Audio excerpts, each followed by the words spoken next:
Ya, bambu runcing pertama kali diperkenalkan oleh seorang Syekh yaitu Syekh Subeki An-Nabhani yang kemudian dipersilakan menetap di Indonesia untuk perjuangan pada pertempuran 10 November 1945 yang sedang berlangsung.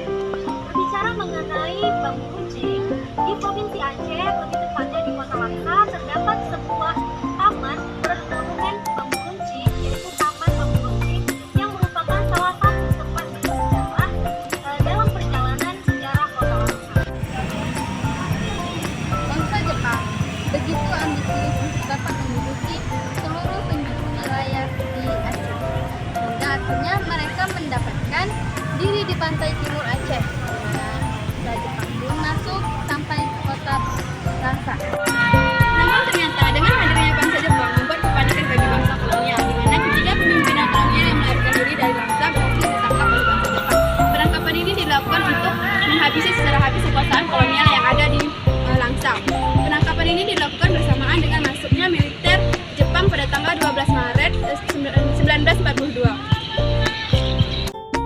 Peristiwa itu terjadi kira-kira pukul 8.20 pagi tanggal 12 Maret 1942 setelah penangkapan tiga pimpinan kolonial yang dilakukan oleh militer Jepang, menandakan habisnya kolonial di Langsa. Perjuangan masyarakat Langsa untuk merebut kemerdekaan sangatlah berat, tidak hanya untuk mengibarkan bendera merah putih pertama, tetapi juga untuk mengetahui bahwasanya Indonesia sudah merdeka di Jakarta pada tanggal 17 Agustus 1945.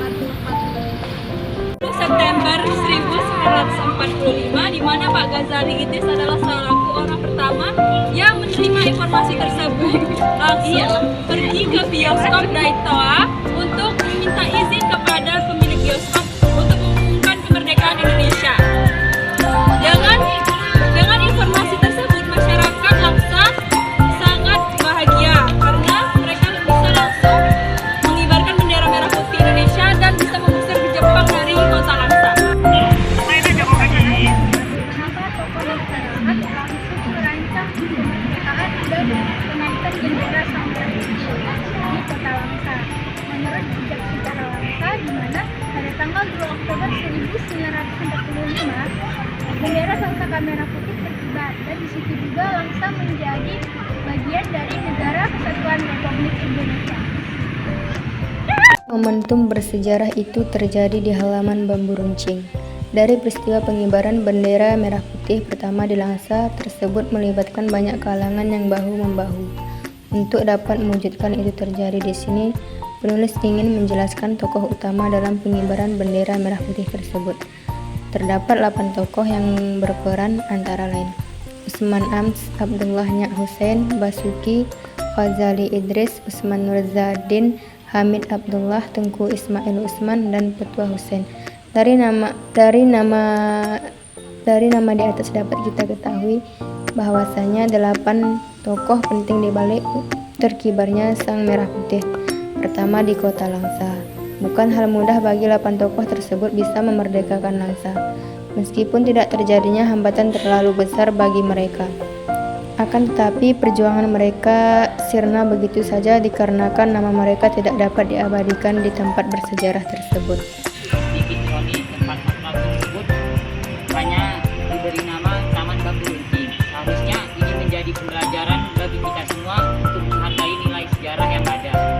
Harapannya agar nama Taman Bambu Runcing diubah namanya menjadi Monumen Bambu Runcing, di mana bambu runcing sendiri menggambarkan semangat masyarakat Kota Langsa untuk dapat bebas dari masa penjajahan kolonial maupun masa pendudukan Jepang sendiri, agar masyarakat Kota Langsa bebas dari penindasan.